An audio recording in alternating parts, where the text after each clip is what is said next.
Bien, continuamos nuestra conversación con nuestro distinguido invitado, el doctor José de Jesús, destacadísimo otorrinolaringólogo. No lo digo porque él está aquí conmigo, porque lo puedo decir por experiencia propia, porque soy su paciente, y no porque soy su paciente también lo tengo aquí, sino porque me honro con tenerlo en este espacio aquí conmigo. Gracias. Pero hay que decirlo claro, soy su paciente y gratamente más que satisfecho del trato recibido en la calidad y en los resultados. Doctor, vamos a entrar en una partecita quizás un poquito como cotidiana, que yo particularmente, vamos a decir que fui o he sido víctima, ya gracias a Dios estoy mejorando bastante. ¿Qué daño hace el uso y la costumbre de irse por lo fácil, como en el caso mío, que pasé muchos años con problemas serios de obstrucción, y yo decía, bueno, yo no me voy a operar ni voy a fugir con esto, voy a seguir con mis goticas, y usaba todo tipo de gotas, usaba la fulanita, la sultanita y la perencejita, las tres famosas que usted conoce. Así es. Y eran mágicas, porque yo me acostaba y tenía que dormir prácticamente inclinado y no podía a veces respirar, y me ponía dos goticas y el ratico estaba mágicamente ya descongestionado, pero hay implicaciones en eso. ¿Qué hay de eso, doctor? Mira, eso que tú dices es una cosa muy cierta y muy de la consulta diaria. Más gente de lo que uno se imagina usa gotas descongestionantes. Y hay que hablar algo. La gente no cae en el uso continuo de la gota descongestionante. Adictiva, muchas. Porque sí, ¿no? Generalmente tienen algún trastorno de la nariz, ya sea anatómico, como puede ser una desviación del tabique nasal, una hipertrofia de cornetes, una tumoración o una rinitis alérgica. Y esas gotitas son dramáticas porque te destapan la nariz. Es una cosa que el que las ha usado no me deja mentir y sabe que el efecto es así. Ese efecto dura más o menos 6 horas y a las 6 horas hay un rebote y hay que volverla a usar. Y hasta cierto punto te sientes hasta un poquito peor en el primer momento. Claro. Y entonces ahí se vuelven a usar y se vuelven a usar. Y yo tengo pacientes que me dicen, doctor, yo tengo un fraquito en el carro, un fraquito en la mesita de noche, un fraquito en la oficina, un fraquito en casa de mi mamá. Se desespera. Uno dice, bueno, empiezo mañana a cuidarme. Así es. Pero no me voy a quedar sin dormir. Entonces, el uso continuo de esa gota tiene daños a varios niveles. Un nivel es directo sobre la mucosa nasal porque la va dañando la mucosa nasal, daña la mecánica de la mucosa nasal y la parte, vamos a decir, farmacológica, porque nuestra nariz produce por sí misma sustancias descongestionantes, pero como tú se la estás ofreciendo, la nariz dice, bueno, pues yo no la tengo que hacer. Se atrofia esa capacidad. Segundo es que esas gotas pueden tener efectos sistémicos sobre el corazón. Hay pacientes que tienen patologías como arritmias cardíacas, fibrilación auricular o de diferentes tipos que pueden, esta gota, el uso continuo, producir en un momento dado el inicio de una arritmia. Sí, tienen efectos, sobre todo en los niños que se han ido abandonando, aunque todavía se usan, pueden tener efectos sistémicos importantes. Hasta yo he tenido reportes de niños que hasta han alucinado por el uso de la gotita cuando se la ponen demasiado, ¿no? Entonces no son tan benignas. La otra cosa es que hacer que el paciente se desprenda de esa gota es difícil, ¿sí? Hay que resolver el problema de base y muchas veces hay que hacer un programa, como hicimos con algunos pacientes, de ir quitándola poco a poco, porque es tanta la adhesión, es tanta la dependencia que se llega a tener de ellas, que no es fácil hacerlo de golpe y porrazo. Doctor, como esto es una conversación y a veces volvemos atrás y cambiamos, no pasa nada, y nos sentimos cómodos con usted, hay también un punto que a mí siempre me ha llamado la atención y que yo lo oí desde niño, cuando una vez se le daba hipo. Y decía, mira, el hipo, ten cuidado, que es peligroso y tú no tienes mucho tiempo. A veces gente cree que el hipo es un jueguito de que darte un susto, pero es cierto que el hipo te puede hasta producir hasta un infarto cardíaco. Todo depende de la severidad del hipo y del tiempo que tenga. ¿Qué es el hipo, sí, doctor? El hipo es la contracción del músculo diafragma, que es el músculo que separa el tórax del abdomen. Eso no tiene nada que ver con la vía respiratoria. Tiene que ver porque es el piso del tórax, ¿no? Es el piso del tórax. Es el piso del tórax. Pero ese músculo a veces entra en un espasmo. La causa más común es que se irrita Ok. Sí. Por ejemplo, mucha gente tiene hipo después ¿Y de por qué la gente le dice, te da un insulto que te quite? ¿Qué tiene que ver eso esas con son, no me explico, Esas son cábalas, lo he ¿verdad? oído toda Eso la no tiene vida. nada que ver con la realidad. Lo he oído. ¿O hay un componente emocional en Mira, eso? la Le idea, pregunto yo. la idea es que como tenían ese hipo tan grande, tú le dabas un espanto y la gente se le olvidaba el hipo, pero no siempre es así, ¿no? Ok. Hay hipos que son muy tediosos. Yo he visto gente que han tenido hipo durante mucho tiempo. Yo personalmente tuve una vez 72 horas de hipo, Wow. sin parar, No me diga. por un doctor. antibiótico que me tomé.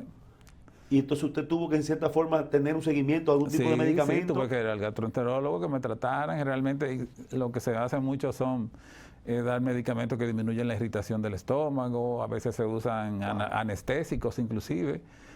Diferentes Y el casos. medicamento que usted usó definitivamente tenía un componente de afectar eso, claro. Sí, tiene la capacidad de hacerlo, pero yo creo que en mi caso fue algo particular, lo que llamamos en medicina. Sí, yo no había visto nunca, 3 días. Sí, una idiosincrasia se llama. Y mire que uno ha oído muchas cosas raras Sí, de pues 3 días. yo tuve. De muchas tragedias de gente que ha tenido que ir. Cosas Pero de hipo no lo había oído sí. nunca. 72 horas de hipo. Wow, doctor. Sí.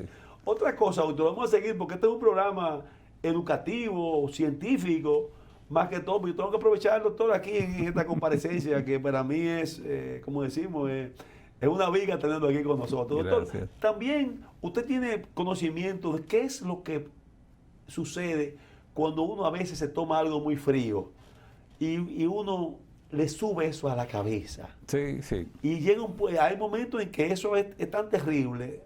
Yo he oído incluso hasta médicos que me han dicho, Alberto, una terapia o algo que te puede ayudar es empújate el paladar con la lengua hacia arriba. Sí.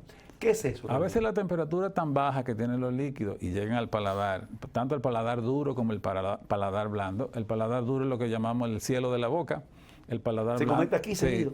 Y las terminaciones nerviosas se irritan por la baja temperatura que tiene y llega a ser doloroso. Sí. Hay una contracción muscular inclusive y es tan fuerte que llega a doler. Claro, Sí. claro, se ha ocurrido. Sí, bastante desagradable.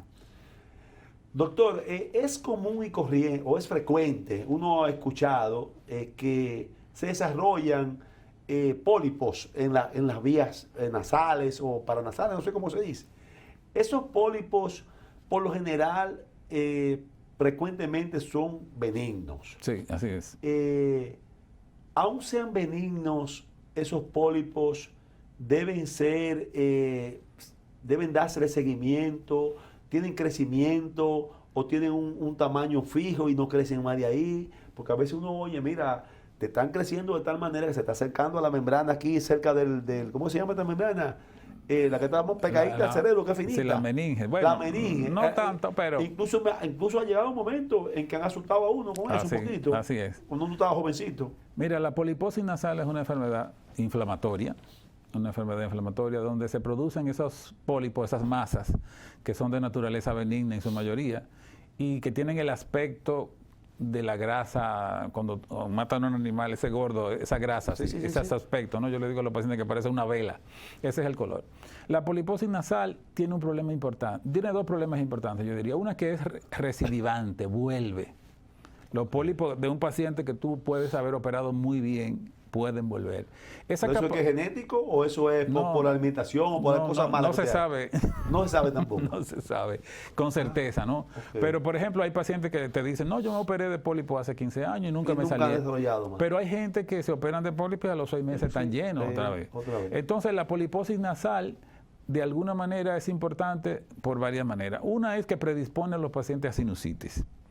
Tanto pólipos obstruyen el drenaje de los senos paranasales, que es el primer paso para que se desarrolle una sinusitis, no que los senos paranasales se inflamen. Obstruye la vía aérea y produce todo lo que estuvimos hablando hace un rato. Okay. Trastorno del sueño, trastorno de la respiración. ¿Es quirúrgico siempre eso solamente? Yo diría que sí, que siempre es quirúrgico. Lo ideal es quitar los pólipos. Sí. Recientemente se han autorizado ya las autoridades que controlan los medicamentos, tanto en Estados Unidos como en Europa, algunos medicamentos biológicos que se tiene la esperanza de que van a disminuir mucho la recidiva, el que vuelvan a crecer esos pólipos. Y también otra cosa que afectan es el olfato. Una de las cosas que le pregunto siempre a un otorrino, a un paciente que viene con la nariz tapada, es, cuéntame del olfato, ¿qué pasa con eso? Porque esos pacientes son tienen un trastorno crónico del olfato. Te dicen, no, yo hace años que no percibo ningún olor, hacen café y yo no me doy cuenta, el perfume no me pongo porque no me dan.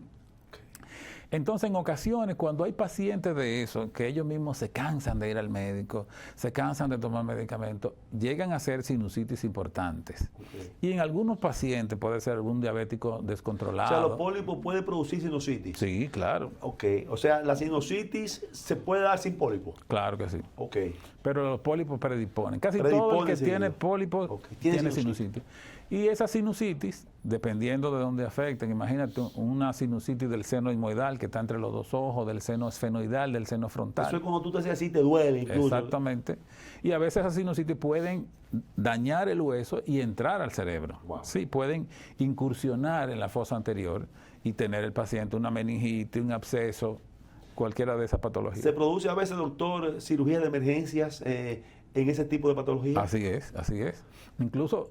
¿Qué manifestaciones se dan para que el doctor José de Jesús, que ha tenido seguros casos, haya tenido que hacer una cirugía de emergencia por síntomas o por manifestaciones en ese sentido? Hay pacientes que tienen, por ejemplo, dolores de cabeza severos, impresionantes, o comienzan con convulsiones, y hay que ir con el neurocirujano junto a ver qué pasó, porque cuando hacen los estudios se ve que lo que hay es una sinusitis, que se metió un absceso, ya sea de seno paranasal o de oído, que puede pasar también, y vemos esa colección purulenta y hay que ir a drenarlo, ¿no? Wow. Sí.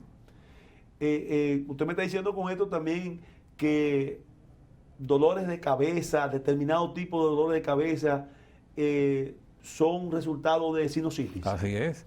La sinusitis es una causa frecuente de cefalea. De hecho, muchas veces van al neurólogo, no, todo está bien, vete al otorrino a ver qué está pasando, qué puede pasar. Y hay sinusitis importantes que causan dolores de cabeza crónicos, bien que alteran la calidad de vida del paciente y no le permiten hacer sus actividades normales. Doctor, así como uno tiene cuidado diario y permanente de nuestros dientes, con una buena limpieza, con un buen cuidado en las encías, hay también cosas que uno puede hacer con la respiración, con algunas cosas naturales. Así es. Para uno mantenerse bien en la respiración. Yo diría que pienso que todos deberíamos de vez en cuando tener higiene de nasal.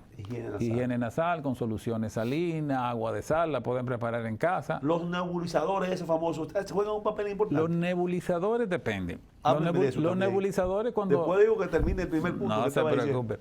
Un nebulizador que se usa para a un niño que tiene asma, a una persona que tiene una crisis asmática, es diferente de un lavado nasal que puede ser con una jeringuilla o con un spray en la nariz.